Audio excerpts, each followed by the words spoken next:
Hello, everyone. You are listening or watching Chatting with Candice. I'm your host, Candice Horbacz, and today I am also the guest. And this is weird. I've actually hit record and paused a couple times because I'm just not flowing. And I made this episode a couple days ago, flowed.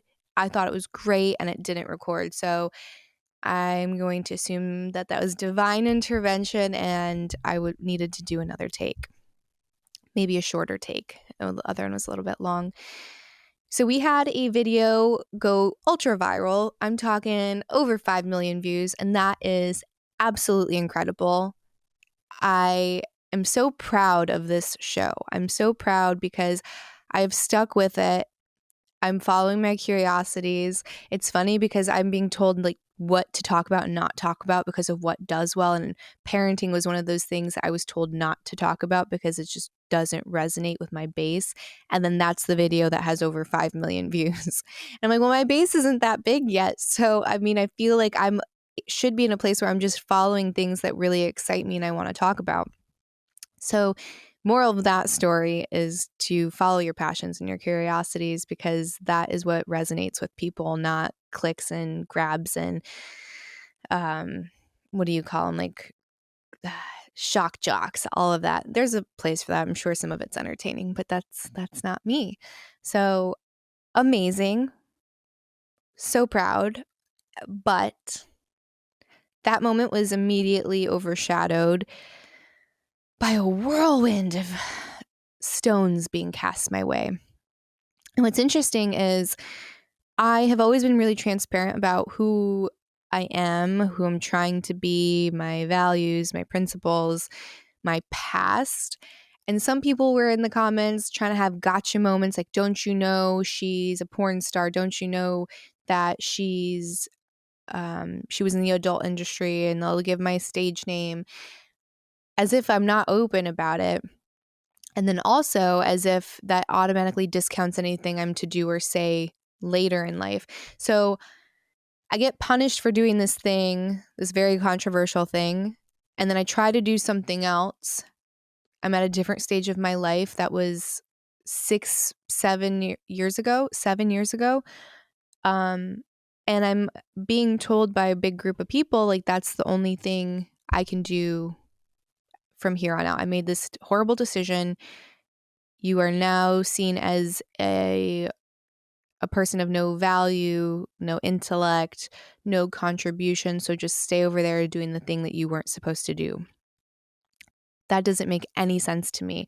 It's like this Kafka Trap where no matter what I do, you're taking this moral authority over anything, and it's supposed to shut me down and shut me up.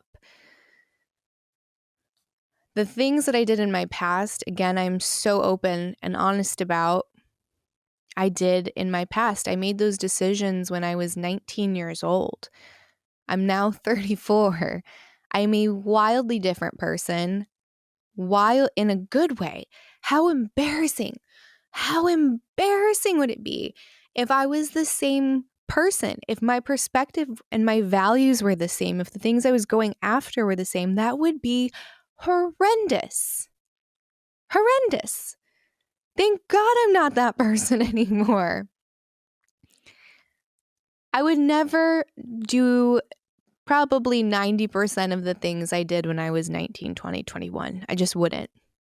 I'm at a different stage. I'm a mother of 2. I'm married. I don't do things purely for likes, follows, financial success. I'm trying to do things that I think are going to have an impact, not only for people that are listening, but for my kids, for my community. I look at things and I assign value in a much different way. I look at sex in a different way. I was very, very naive with a lot of my, and immature, honestly, super immature with a lot of my views on sex and intimacy. Now, that does not mean that I have gone full pendulum to the right and I'm super judgmental and think monogamy is the only way, or you better just cover yourself up. There's this post that went viral. Some athlete's wife who I think is a mom of two, just did Sports Illustrated, and she's a bombshell. It's like, how does a woman who just had 2 kids look like that? That's a celebration. That's a win for her. And the internet's coming after her for, objectifying herself. There's no pleasing anyone. So all you can do is be your authentic self in the moment and make the decisions that you think are best for you and your family with the information that you have. At the time, I was told I couldn't have kids. At the time, I was single. At the time, I had a ton of bills to pay. At the time, I was super sick, and working a regular job was really hard. I was on Lupron. I just had surgery to get rid of some of my endometriosis. When you get delivered this box of Lupron, there's a sign that you leave on the door for the delivery man, because you're supposed to sign for it and it's temperature dependent. So they don't want it sitting out, saying that you might be too sick to answer the door. You might not physically be able to answer the door, so please leave the medication on the stoop. That came with the medicine because it was so often that you would take these shots and it would actually make you feel worse. I remember the days that I had injections, I would have to be driven home because I couldn't drive. So when I was in that situation, webcamming seemed like my opportunity to provide for myself in a real meaningful way, in a safe way, from the comfort of my room. I could make my own hours. If I was feeling good, I could cam. If I wasn't, I didn't have to. And I would make so much money that I could do it whenever I wanted, and it would be enough. There were a lot of reasons why I made the decision to get into the industry. Some that I'm probably sure I'm not even aware of. It could be childhood parenting, parents divorcing, abuse, sexual repression, and trying to explore my sexuality. Like, there is this whole constellation of reasons, sort of backcast and try to find the one reason. It's an impossibility. What I will say is I don't regret it.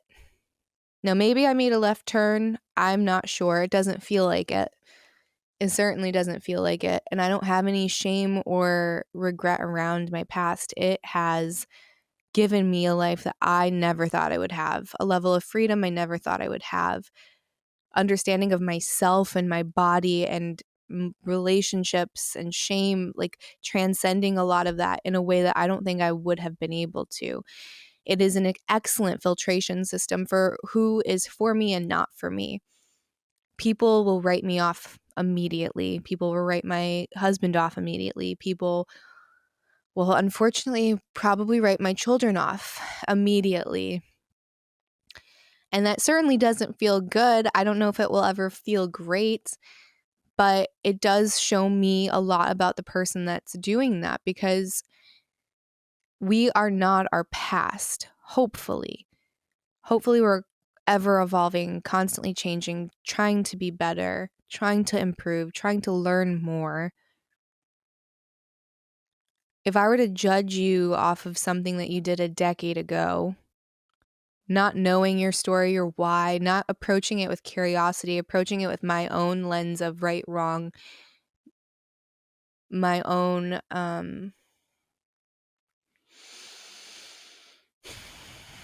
conditioning, I'll say, and that's not really fair to you. I tried to assess the person in front of me. How are you showing up for your loved ones? How are you showing up for your community? How are you showing up right now for me in this conversation, in this interaction? And I judge the now. I'm asking that. And if that's too much, for you to judge me now, who I am now, my thoughts, my opinions, my perspective, judge those in isolation now, instead of putting this overlay of 19-year-old me on it. If that's too much, just scroll past.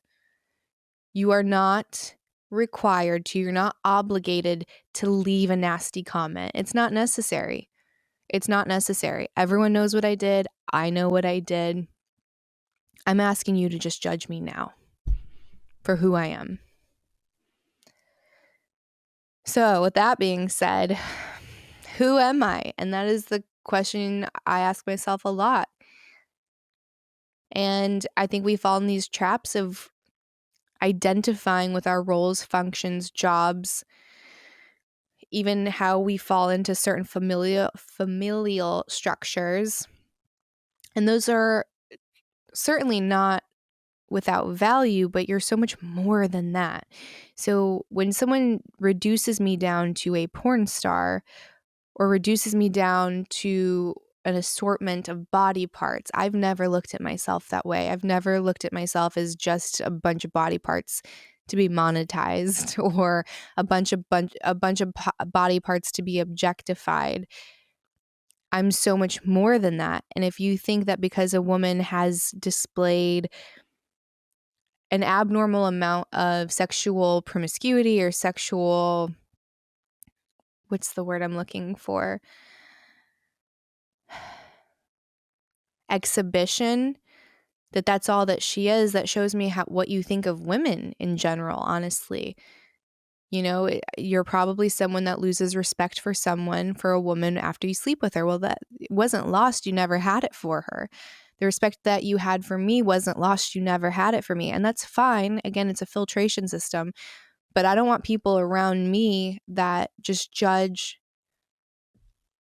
from a place of moral superiority instead of just taking in something objectively. So I'm sure there's a lot of things that you disagree with everyone in your close circle. You can't align with every single thought, opinion, belief. You're going to have nobody. I think life becomes interesting when we surround ourselves with people more based off of like trust and responsibility, reliability, things that of real substance, like more, hopefully more than just your sexuality and your sexual interests. Hopefully more than that. Hopefully you're judging people based off of how they contribute to society, their immediate family, their friends, and not what is their favorite position in bed. But that's just me. Call me crazy. There's also this weird acceptance when it comes to bringing people's children into the conversation that I still don't understand. I don't understand how it's tolerated or even encouraged. And you see this with a lot of really big conservative talking heads. They'll talk about women like me. They'll talk about Lena. They'll talk about Riley. You see those names circulated a lot because they had the audacity to make a terrible decision, one that most society disagrees with, everyone says is going to ruin your life, become wildly financially successful, wildly notable, find a ride or die husband who's also successful in their own right, the audacity to fall in love, get married, and have children. And here's the kicker: to be happy. They had the audacity to be happy. So because of that, there is this encouragement to bring the children into the conversation. And I have made posts, I've taken them down, but I've taken screenshots of some of the nastier ones to highlight them. Sometimes I used to delete them, and then I realized, first of all, I can't keep up with that. And second of all, I want people to see how awful and dark some pieces of the internet can be, and not to wash over it. So I've had comments where people say that your kid's going to kill themselves, and it's not unique to me. I noticed this on other performers' pages that are public about being mothers. Why on earth would you say that? You can pretend that it's because you have my child's well-being in mind. We know that that's not true. We know that that's not true. You don't even know them. So to kind of even fantasize, play that you care about someone else's kid even remotely as much as they do is just insane. So I'm not going to play that game. It is because you're evil. It's because there is some part of you, or a lot of part, or the entirety that is evil, and that's not okay. And that should be a topic that is just off limits. People's kids should be off limits, especially when you have someone who doesn't share their children. I don't post my kids online. As you can see, there's a really good reason why. I go through my comments and you will understand why so many of us keep our precious little angels away from the internet, because it is terrible. So I'll say something like, don't give artificial dyes to your kid because it's poisoning them, which is pretty well accepted in a lot of medical communities that red dye 40 is a neurotoxin, that some of these dyes cause abnormal maladaptive behavior like ADHD, depression, anxiety, you name it. So I'll say something like that and they'll say, oh, well, you're worried about Twizzlers when you should be worried about the internet. We should all be worried about the internet when it comes to our children. It is a dangerous place. There are predators. There is content that is for adults. There's violent content that I don't know anyone should really be watching.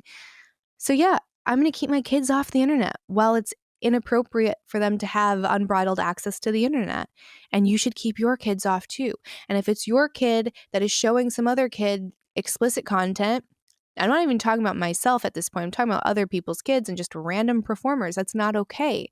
That means that you have also failed as a parent because you are putting them in harm's way and they have access to content that they're not able to process. So it is a complicated thing that all of us parents have to worry about, which is the internet. My unique issue is obviously that some of my content out there is nothing that my own children should see. Your children should not see you in that position, right? Or those positions. Boom, boom. It's going to happen because there's going to be some shitty kid that had shitty parents that is going to get enjoyment out of trying to hurt my kids. That's the issue. That's the thing that we should be looking at, is hurt people trying to hurt people, and why that's not the thing we're trying to fix. We're trying to fix my behavior. No, it's sick. That's the sick thing. That's the evil thing. That's the wrong thing. So it's my job to try to plan, prepare, and give my kids the tools that they're going to need to deal with my decisions. And that sucks. Again, I had no idea the gravity of my decision, like the ripple effect of that. I didn't think I was going to have kids, but it is my reality, my family's reality nonetheless. And I promise you, I think about it a lot. My husband thinks about it a lot. We love those boys more than anything in this world. And we will do everything in our power to make it as easy as possible for them to find out, for to set them up in such a way that it doesn't take them aback. It doesn't take the wind out of their sails. They're not shown, or they don't discover this for the first time by some bully, but that we are the ones that present it so that they can process it in its entirety in the safety of their house. That's my goal. Hopefully, I am aware situationally to when that time is appropriate. It's obviously not right now. They're both very little.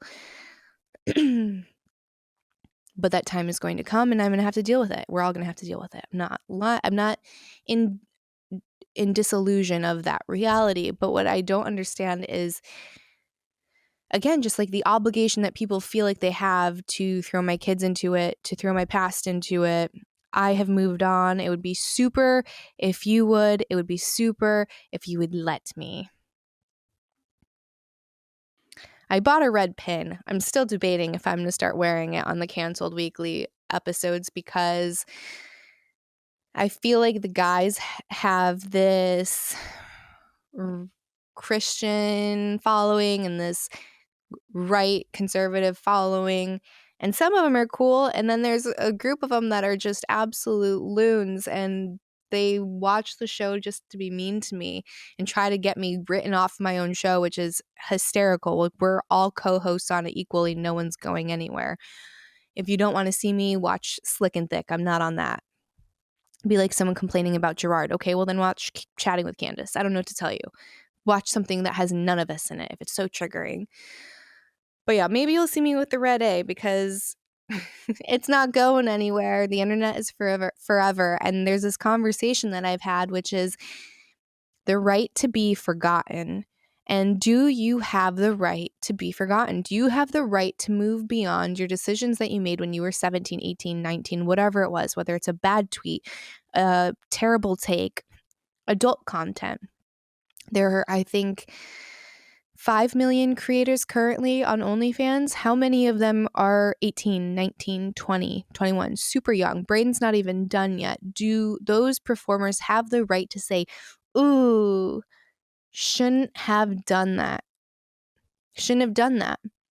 Do I have the right to have that removed because now I'm a different person with different standards, a different perspective? It's not like it's illegal. It's not like it's a felony that you're trying to wipe away. It is a legal job that you are paying taxes on. Do you have the right to move past that? And it was brought to my attention that there are certain countries over in Europe where, yeah, you can actually have the internet wiped of certain things, not in the States. And it's an interesting problem, especially with AI and deep fakes and what is yours to own? How much of your data, how much of your likeness, how much of your digital fingerprint is yours to do with what you want and how you want. So we'll see. As of now, obviously I don't have that luxury, so it's on the internet forever.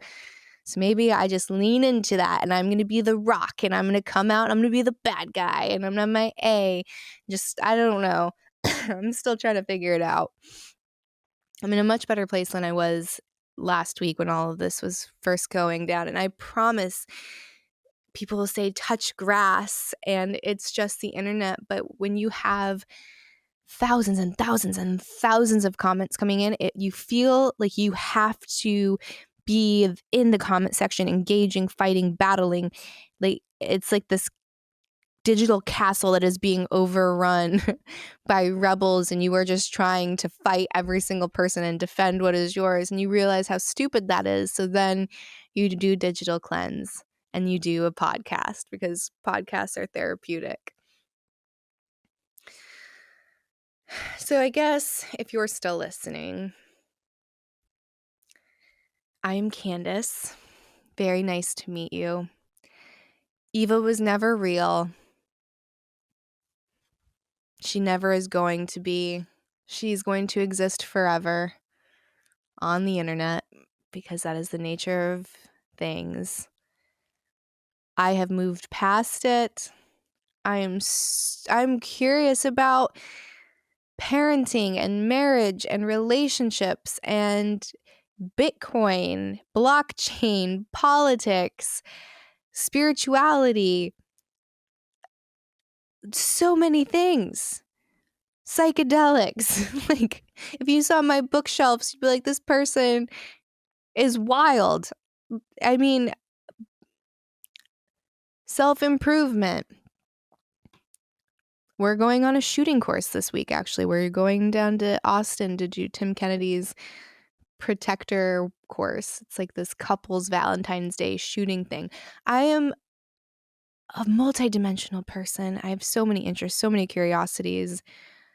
Porn is not really one of them anymore. Like I kind of get little blips here if something weird happens politically, like the ban in North Carolina, or once in a while someone will come across my feed that I haven't seen in a long time. But I am so detached from that industry. I haven't been in it for so long. It's just so weird that it seems to be a permanent fixture. So I don't know. It's, again, the whole goal of life, I think, is to constantly improve, constantly try to better yourself, constantly figure out who you are under pressure and make adjustments, to love, to play, to discover things. And I don't think it's to be stuck. I don't think any decision that you make you should be punished for the rest of your life. It doesn't seem right.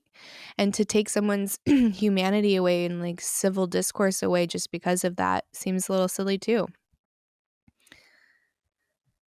But I digress. So before we head out, I believe that God or the universe sends you messages all the time in a whole bunch of different ways. While I was in the thick of this and really going through it and feeling awful for myself and about myself, I get fed this piece of content on TikTok, and anyone who knows me knows that Julia Roberts is my favorite actress. She just feels like at home and peaceful and calm for me. And anytime that I'm having a bad day or if my husband's traveling, it is without a doubt, it's a Julia Roberts film. I think she's so graceful and she is timeless, and I adore her. So I get fed this piece of content from her on TikTok, and it just felt like it was made for me. So let me pull that up and we'll listen to it, and then we can do a quick commentary, and that'll be it for the episode. I posted a picture of my niece and I from one weekend morning. She'd slept over, and we got up and were having tea and playing cards and having this beautiful morning. It was great. I felt great about it. And my sweet little niece reposted it a couple of days later, and interesting things happened. The amount of people that felt absolutely required to talk about how terrible I looked in the picture, that I'm not aging well, that I look like a man. Why would I even post a picture like this when I look that terrible? People saying, God, I didn't even recognize her. This is what she looks like. And then the fights that break out within the comments where someone says, you should be nice. Why should I be nice? She looks terrible. And people start fighting within the comments. I was amazed at what that made me feel. I'm a 50-year-old woman, and I know who I am. And still, my feelings got hurt. I was so hurt that people couldn't see the point of it, the sweetness of it, the absolute shining joy of that photo. And I thought, God, what if I was 15? That's just devastating. And it really made me see all the things about hearts and clicks and likes, and you realize there is something neurological about this whole system. It was fascinating to me, and I think it taught me a lot about being a young person in today's society. I mean, absolutely amazing. Spot on. It is this feeling that people feel required to be cruel, to add some nasty comment, to be mean. I don't know what it is, but you're not required to. And I think, again, she made a great point when she said, I know who I am and it still bothered me. And I've really tried to grapple with that. Like, is this bothering me because I don't know who I am and I'm not okay with my decisions? And I know that that's not it. It's just so unnatural with these minds that we have that were evolved for picking blueberries to be able to go onto this supercomputer, and see 6,000 people shouting at you for how you're terrible. That's not normal. We haven't caught up to that. And I think what happens is our brains are thinking we're about to be exiled. We're about to be exiled and thrown into the forest, and I'm not going to survive by myself, and I'm going to die. And then that's why we have such a visceral reaction to it. And I would encourage people that when you're trying to exile something, to look internally and see what ways that you have tried to abandon that part of yourself. In what ways have you tried to remove what could be some of the best parts of you? I hope when you watch this and when you watch future clips or shows that I'm on, that you don't miss the point. That you don't miss the point, that you don't miss the real me, all for my past, all for your own programming, whatever it is, just to, again, just take it everything into account as it is, as it's being presented to you, and to give an honest assessment of that, and not to just add to the darkness and shittiness of the internet, because there's enough of it, right? Be the light, be the love, add some value. It's not to say agree with everything I say and do, because obviously there are going to be plenty of times where I am wrong, and I'm so aware of that. But there's a way to do it with the intention of trying to help someone better themselves, improve themselves, gain more insight, versus a way that is meant to take someone down, make them feel terrible, punish them. You learn nothing from punishment. punishment is a behavior modification, and it's just that and that alone. It's not instilling long-term change and understanding and improvement. It's you're fixing a behavior maybe. So I'm done being punished. And with that, everybody, thank you for listening. I hope you stick around.